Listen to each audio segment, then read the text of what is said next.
It's nice to use a 35 caliber gas check available from Hornady. They're about $20 to $25 a thousand.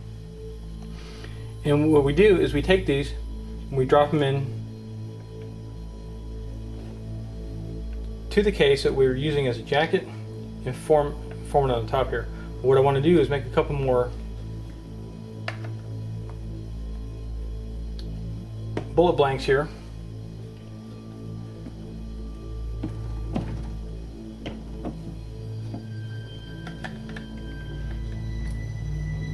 In order for us to accomplish that. Something else too that you might want to consider is make sure you use a nice soft lead.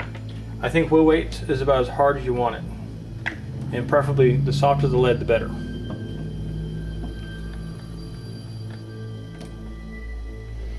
Now that we got the core set, what we want to do is take this gas check. We want to drop it into the case, push on it a little bit. In fact, I'm going to run it up backwards just to set it in there. And what the gas check does is it'll set the gas check in there like this. I'm going to take a close-up of this for you to look at later.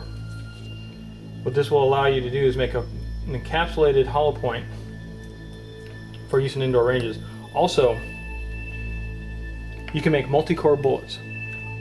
And what that allows you to do is you can take like a 350 round ball, which weighs about 55 grains, and put it at the bottom, put the gas check on it, and another 350 round ball, and what you get is a partition.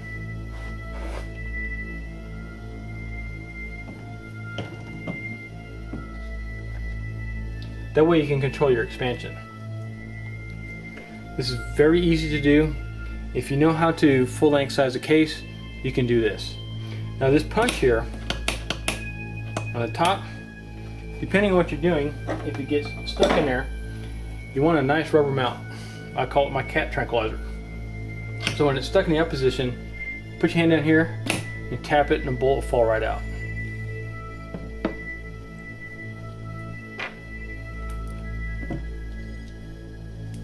Lube. Now you can use any bullet lube, Case Lube 2, the Redding bullet lube, the Lee, will work just fine.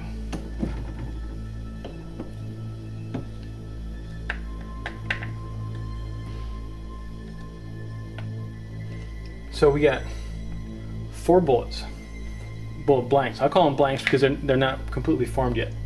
And what we're going to do is remove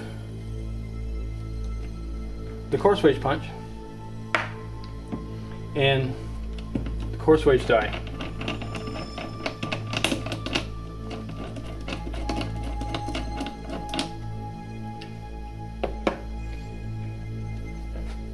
Now we're going to take the point forming die, we're going to drop it in.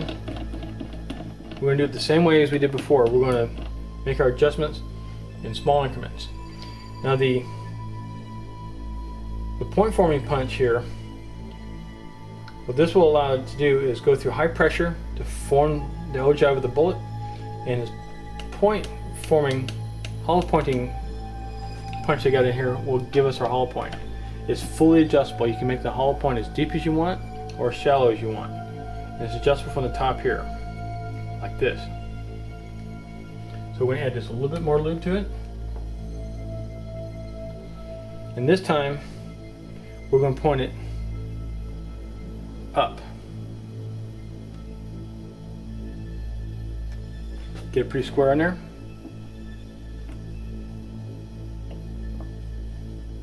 As you see, this stops. And as we look at it, we can see that the point is beginning to form on it.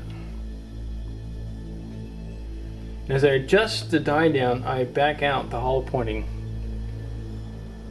function on the die. That way we can do the actual hollow pointing as a separate step just on the die setup itself.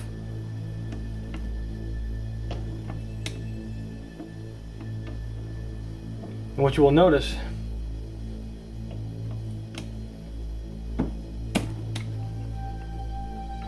as the point is forming on there, we can see the hollow point is beginning to start to form. I'm going to back this out just a little more and turn the die down so we get more of a shoulder on the point of the bullet. Now we're just about there. We can see that the aluminum case makes a nice little grayish hollow point. Go down just a little more.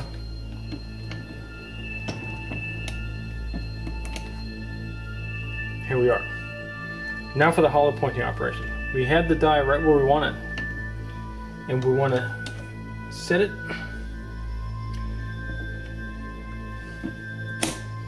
Now we're going to bring the hollow pointing function of the die down just a little bit. And we're going to push this into this gas check.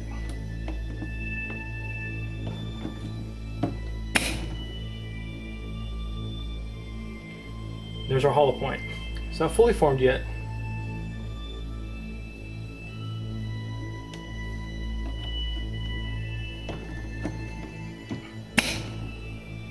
Now we're done. We have our first encapsulated hollow point.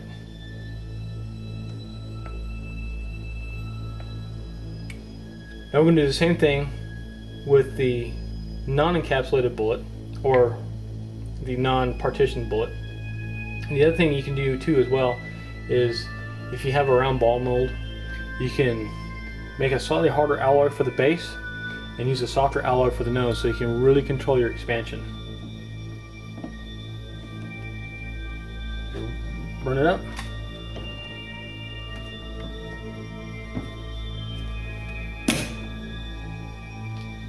Boom, there we are. It's that fast.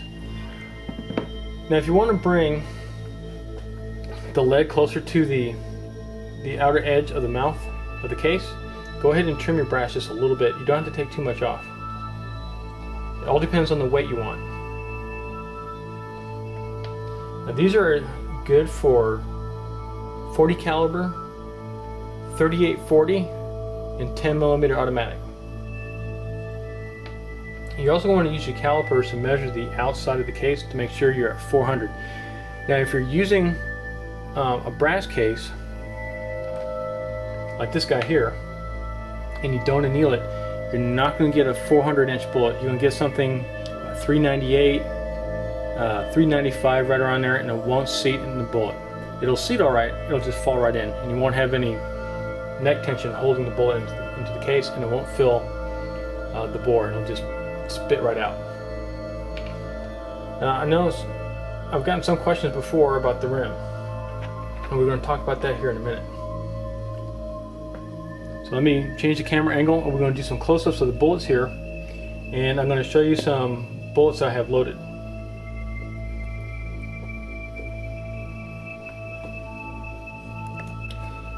Okay, here's the cases we've been using. This is the CCI Blazer, which is pretty common on ranges, and here's a standard brass case. The brass cases need to be annealed, the aluminum ones do not.